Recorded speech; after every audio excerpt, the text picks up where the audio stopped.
নমস্কাৰ। জিঅ' হুইটেকাৰে কৈছিল, তুমি কেতিয়াও পৰ্বতটো জয় নকৰা, কৰিব লাগিব কেৱল নিজকে। আমি যদি জীৱনত সফল হ'ব বিচাৰোঁ বা ব্যক্তিত্ব গঢ়িব বিচাৰোঁ, তেন্তে আমি আমাৰ সমস্ত দুখ ত্ৰুটিক জয় কৰিব লাগিব। নিজৰ ব্যক্তিত্ব গঢ়ি জীৱনত সেইজনেহে সফলতা লাভ কৰিব পাৰে, যিজনে জীৱনটোক সঠিকভাৱে পৰিচালনা কৰিব পাৰে।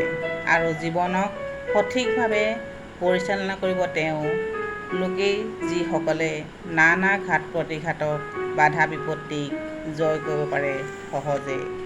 বয়ছ হেৰাল্ডে কৈছিল, যিটো বিশেষ ক্ষমতাৰ সহায়ত এজন মানুহে আন মানুহক সহজে প্ৰভাৱিত কৰিব পাৰে, সেয়াই হৈছে ব্যক্তিত্ব।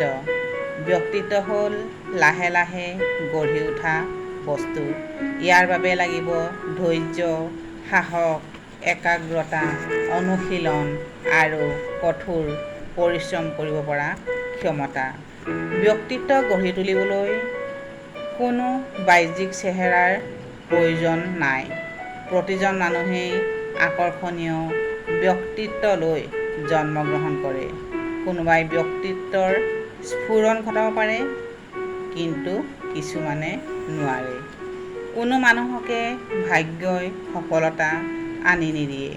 সফল ব্যক্তিসকলে তেওঁলোকে আত্মবিশ্বাস, পৰিশ্ৰম আৰু ব্যক্তিত্বৰ বলতে সফলতা অৰ্জন কৰিব পাৰে।